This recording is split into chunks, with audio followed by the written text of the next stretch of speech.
Welcome back to the channel, everybody. Ben here, and welcome to my Game of the Year celebration. Today, we're talking about my favorite games of 2022. Late in 2022, I actually managed to pass the 100 subscriber count. And looking as of right now, it's crazy. It's actually at 140, so I'm almost to the 150 mark now. But yeah, I've never had this many subs in such a short amount of time, so seriously, thank you guys. Just two quick personal updates. My daughter turned 4 this past year and finally beat her first video game. It's called Very Little Nightmares on mobile. We played through it together and she loved it, man. Oh, got him out! Got him out! Got him? Got him out!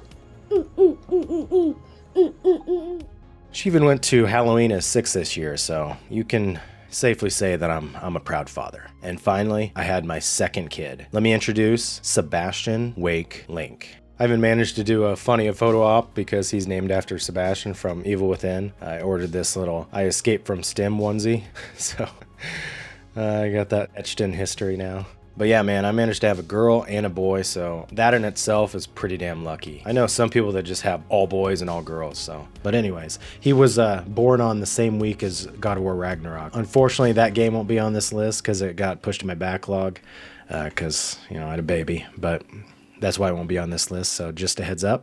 And you know what? All right, that's enough about me. Let's talk about the games. Before I count down my top 10 games, I just wanted to throw out 2 honorable mentions real quick. First honorable mention is a game called Anno Mutationum. It's a 2D/3D cyberpunk action platformer with what I believe is the title screen of the year. I mean, look at this beauty. It's got like that handheld camera movement and the awesome soundtrack. If you love Tron style music, check out Anno Mutationum's soundtrack. It's really good.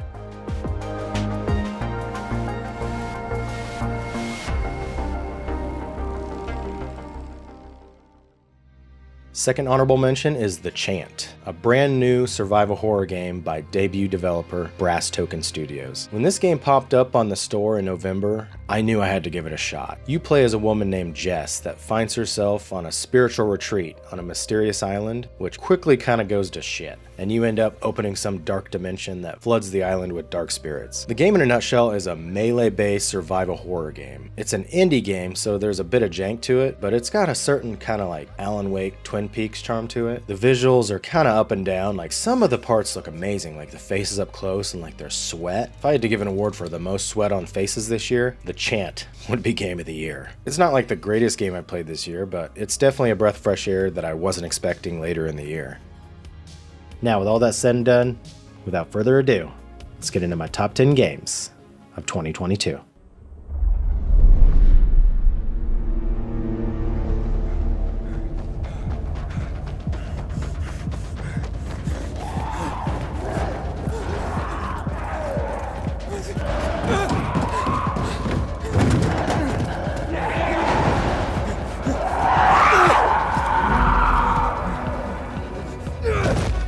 Starting off this year's list and coming in at number 10 is the sequel to my personal game of the year back in 2015, Dying Light. Dying Light 2 takes place in the year of 2036, which is 15 years after the fall, where a new strain of virus has wiped out almost all of the population, except for a few remaining settlements. The biggest one being the city of Villedor, which is where this game takes place. You play as Aiden, who's a pilgrim which travels between these settlements that are left in the world. He's in search of his missing sister. When Aiden finds out that his sister mightn't be in Villedor, that's where he's headed. So that's where the game begins.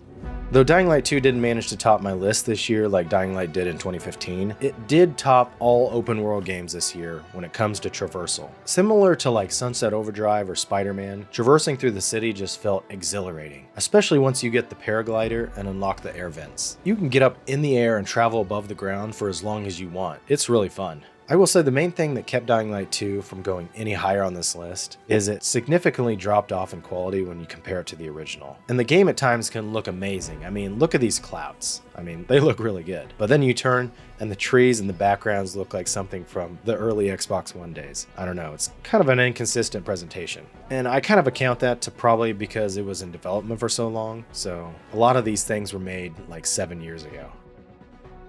On a more positive note though, I really like the soundtrack. Olivier Deriviere, who also composed A Plague Tale this year, created a great score for this game. And like I said, the story was pretty compelling to me. The search for his lost sister kept me curious up until the end. And that's why it starts off this list at number 10.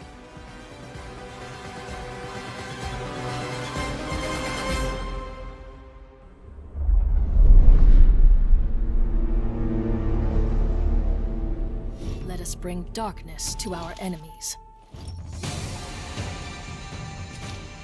Taking the number 9 spot this year is probably my favorite multiplayer game to release in the last couple years. This game is called Naraka: Bladepoint. This melee-based battle royale game really surprised me with its deep combat systems and addictive gameplay. In Naraka: Bladepoint, you're thrown onto a large map with the typical shrinking circle, and you fight to be the last one standing. You know, I had my doubts before trying Naraka, because with it being melee combat and it requiring like quick timing, it seemed like the lag would become some kind of issue, especially on a large map with up to 60 players. But honestly, I've had almost no issues when it comes to lag. It's really fun and fluid, like I can't complain at all.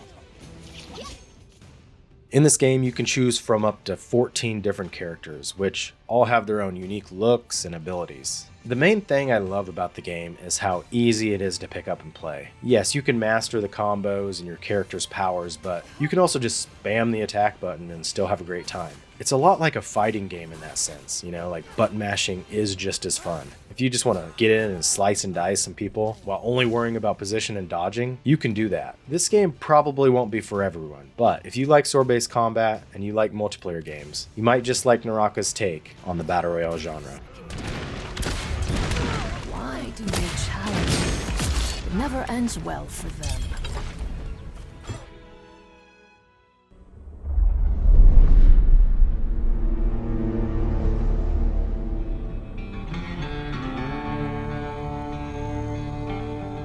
Ever since Red Dead Redemption 2 released 4 years ago, I've been really craving a new Western game to really grind my spurs into. And oh boy, did we get a good one in late November. This is the vampire-slaying Western known as Evil West. In Evil West, you play as Jesse Rentier, a vampire-slaying cowboy that literally takes shit from nobody. Evil West might just be the most unique setting of any game this year. Combining the Western setting with vampires and demons felt perfect. Not to mention the art style is so colorful and stylized too. The game also has some fantastic combat with dozens of combos, powers, and upgrades you can enhance. There are some truly epic attacks you can pull off in this game. I always love pulling them towards you and just beating the shit out of them while they're shocked, and then when you're finishing them off, you just like fucking destroy them. And some of the finishing moves are really cool looking. I just love how over the top everything is in this game. And the game doesn't hold back on the language either, which is perfect in my book. Let's tear these fanged sons of bitches a new asshole. Seriously? What happened to Potty Mouth?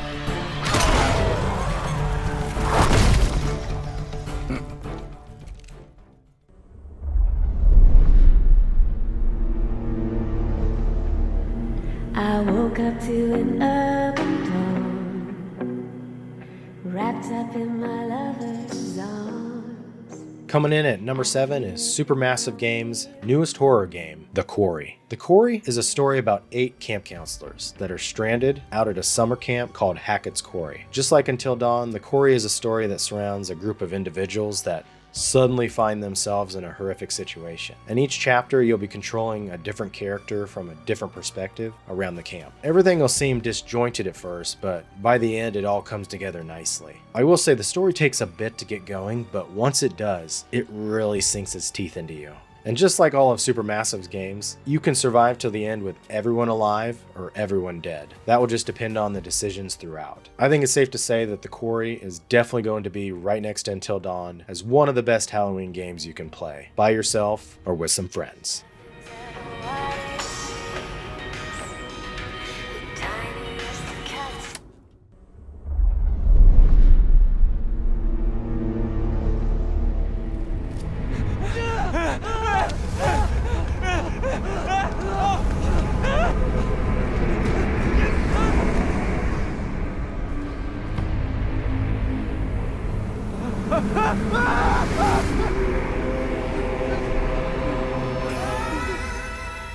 Coming from the Evil Within developers, and my number 6 pick this year is Tango Gameworks' Ghostwire Tokyo. Ghostwire Tokyo is an action-adventure, ghost hunting game that revolves around urban myths. The game starts after a mysterious fog has overtaken the city and everyone is suddenly missing. Vehicles everywhere and abandoned, clothing littered everywhere in the streets. The only thing that remains are animals, spirits, and you, Akito Azuki. Almost left for dead, a spirit known as KK attempts to take over your dead body. But the thing is, you weren't actually dead. Well, now, you guys are linked together. This is where the game begins. You provide the body, and KK brings the powers. And you're gonna need them, because there are some nasty spirits roaming around the city, and you're stuck inside.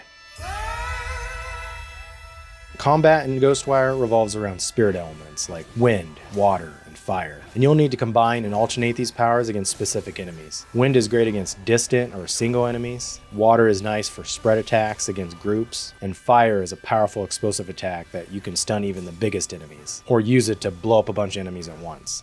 Now, let's talk about the best part of Ghostwire, the city and its exploration. I really enjoyed collecting the spirits around the city and turning them in at payphones. This felt very much like Crackdown with its orb collecting. It was pretty addicting. The city is gorgeous too at times, and the reflections on the wet streets always look so good. Just look at this.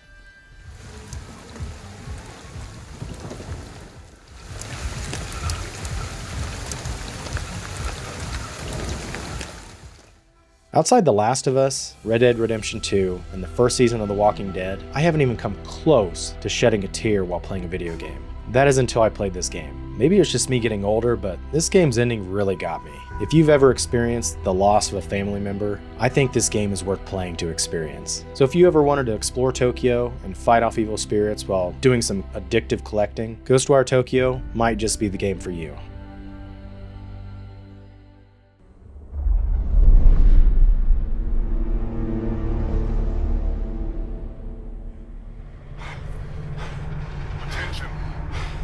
Security personnel, report to the main cell block. This is not a drill. Please, remain calm. There is nothing to fear. What the hell? Depending on where you look, Callisto Protocol is either the greatest game ever made or not even worth putting in your system. I thought maybe I'd be right down the middle and maybe slightly towards liking it, but after finishing the game, I can safely say I love this game. It's no Dead Space. Definitely not. Yes, it was touted as the next evolution of survival horror and Glenn Schofield directed this game, but I would prefer the game that forged its own path. In this game, you're playing as Jacob Lee, a freight pilot that quickly finds himself trapped within Blackiron Prison on one of the moons of Jupiter. As soon as the game starts, you'll quickly run into other inmates in the prison as well. Some human, some infected. I mean, mostly infected. But it's time to get the hell out of this hellhole. Throughout the story, you'll run into interesting characters, and even Sam Witwer plays a big role in this game. He is definitely one of the standouts here. I gave you a direct order. This is not right. I don't belong here. Listen. You know they call Callisto the dead moon. Dead. Just like you would have been if I hadn't fished you out of that wreck. When it comes to combat, you'll find yourself in melee combat situations, I'd say 50% of the time, while 35% being with guns and the other 15% in stealth. And that's outside of like exploring and looting and stuff like that. That's just combat specific. After watching a bunch of reviews, I'd say the main complaint is the dodging. One of the main complaints is that you don't have to time your dodges. As long as you're holding left or right on the stick, you will dodge the enemy's attack. But this being a negative is the part I disagree with. Reason is, I cannot imagine the combat in this game being improved if you changed it to where you had to time dodges. It would seriously become way too hard. I kind of found the combat to be visceral and atmospheric in a way. The monsters are literally up in your face when they're attacking you, especially when you're fighting Two Head. He was probably my favorite part of the game. What a cool enemy. He is basically the poster boy of this game. I thought overall, actually, the enemy design was great. I mean, look at this. You can get up in stealth and get really close to these guys, and they just kind of stand there because they can't hear you, but I mean, look at that design. I honestly can see this game growing in popularity over time. After the initial backlash of the game passes, and all the bugs get ironed out, this game could really turn it around. As long as Callisto Protocol's story DLC delivers, I think Callisto's story and universe has a lot of potential. Evil Within wasn't always considered a great game by people, but after the DLC and the story was fleshed out, the game was gazed upon way differently. And I think Callisto Protocol can do the same thing. And according to their plans, the story DLC will be coming in summer 2023.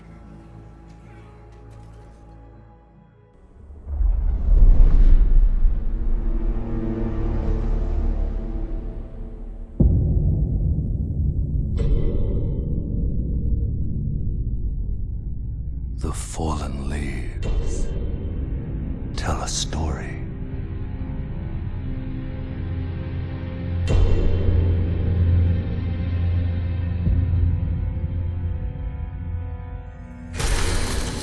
The great Elden Ring was shattered. People always talk about the opening hours of Elden Ring and how mind-blowing the Limgrave section was, but I'm a believer that the game didn't hit the 10 out of 10 stride until you beat Godric the Grafted and enter into Liurnia of the Lakes. Entering that zone is an experience I'll never forget. I remember just sitting there and staring at the sky for like 30 minutes. It might be one of my favorite looking areas in gaming history. So you might be wondering, with all that said, why the hell isn't this game at number 1, Ben? What are you doing? Number 4? What a loser. And I agree, the fact that any Souls game isn't in my top 3 is pretty surprising, especially when it's the most critically acclaimed entry in the series. I can't pinpoint it exactly, but for some reason, I didn't leave this game as starstruck as I always am when finishing the From games. I mean, any of the Souls games, Bloodborne, or Sekiro, all those I was just so mind blown after beating them. I loved all of them. And it's not like I thought any of those games were perfect, but I always ended up loving them more than almost any other game I played that year. But I personally wasn't getting that 10 out of 10 feeling. What I think I came down to was the open world. Though it wowed me at almost every turn with his art direction, I found myself tirelessly combing the map as if I was like a lawnmower or something, attempting to clear every single inch of the map to make sure I didn't miss anything. It became addictive after a while and also burnt me out. At 150 hours, I honestly felt like I was satisfied and done. It was the biggest game of the year, I mean critically and size-wise, but it didn't have the biggest impact on me personally. And that's why I had to put it just a little bit lower on the list at number 4.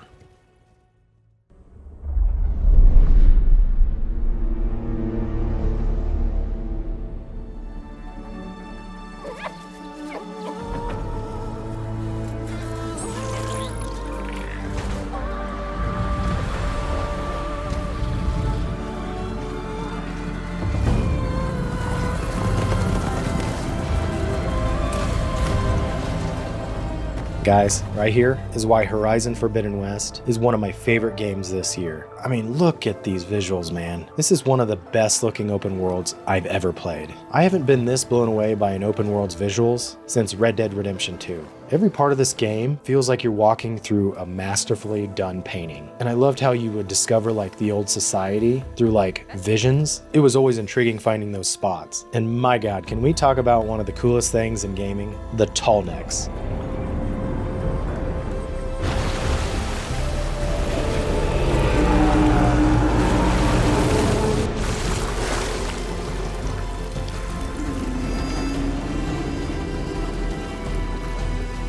Welcome back. Now I just need to find a way to climb aboard.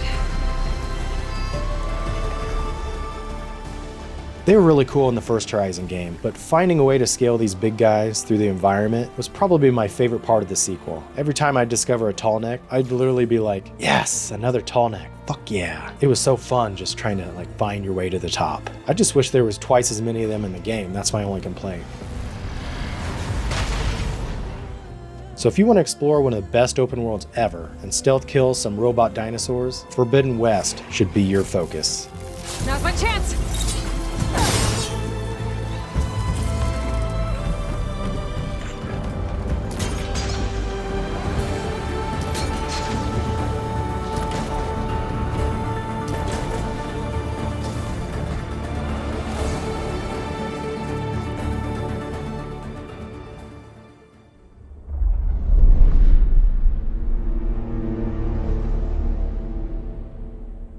Lately, there's rumors out that there is an XCOM game, but it's not the typical XCOM game. It's a Marvel game. So it's like XCOM style combat and gameplay with Marvel characters. Kind of pisses me off thinking about it. I don't know. I don't know how I feel about this, guys. It's like, I think it could be cool with all the different superheroes and all their powers and having like different classes and stuff. But we have enough Marvel stuff that I feel like, why are you taking away XCOM, the franchise? I don't know. Kind of pisses me off thinking about it. XCOM is super popular too. I don't think it needs the Marvel license on top of it. If it's a different IP, hey, I'm okay with that. It's like enough Marvel stuff that I feel like, why are you taking away Yeah. XCOM, the franchise? I don't know. Safe to say I was wrong. What an idiot. This is the last time I doubt the Firaxis guys. They know what the hell they're doing. And just like last year with Guardians of the Galaxy, Marvel's Midnight Suns has cemented itself as another amazing Marvel game, and this year's best strategy game. I really couldn't have imagined a game based on card combat being so fun, but damn man, it is satisfying and really good. Though I stand by wanting another XCOM game, I love that we got Firaxis' take on this Marvel brand. In Marvel Midnight Suns, you play as the Hunter. You wake up to your mother terrorizing the world, and it's your job, along with the other superheroes, to stop her. You and the other superheroes have assembled at a place called the Abbey, which acts as your base of operations. You'll be doing everything in between missions here, upgrading cards, selecting research projects, upgrading at the Forge, training, exploring the island, sending heroes on ops missions, building relationships with other heroes, and much, much more. Yeah, this game is deep and has a lot of systems. With that said though, I never got confused. Everything is fed to the player at a really good rate. I absolutely love when you finish a mission and get back to the base with a new gamma coil. These are items that Tony Stark analyzes for you, and it pops up 4 new cards for you to choose from. And having to choose 2 of them is always like a really tough decision. And if you don't like card-based games, don't let that scare you from playing this game. I don't really like them either. This game just feels way different than a traditional card game.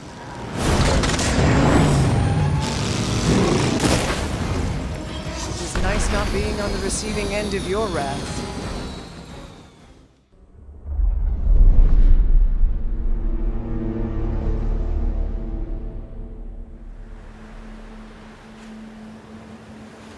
Where are we?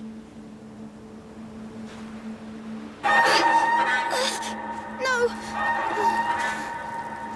It's starting again. I need help.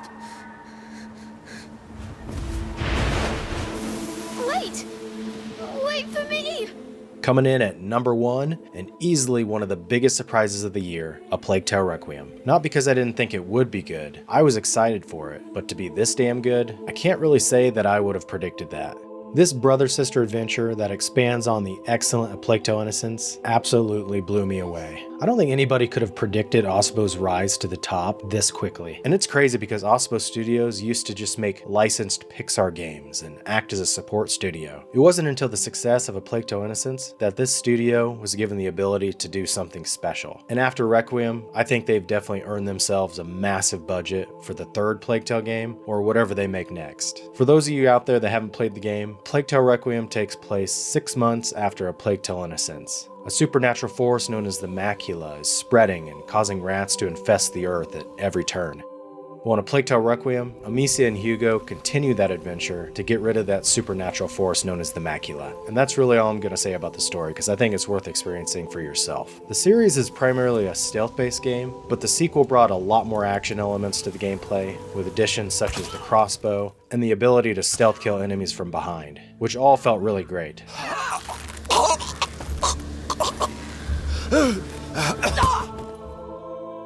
I think when I was trying to decide my game of the year, it came down to this. If you break down every part of this game, gameplay, music, art, audio, the performances, they all stand on their own as elite. This game could have and should have been nominated for every category imaginable. I'm not saying it's a perfect game, but it does everything so well.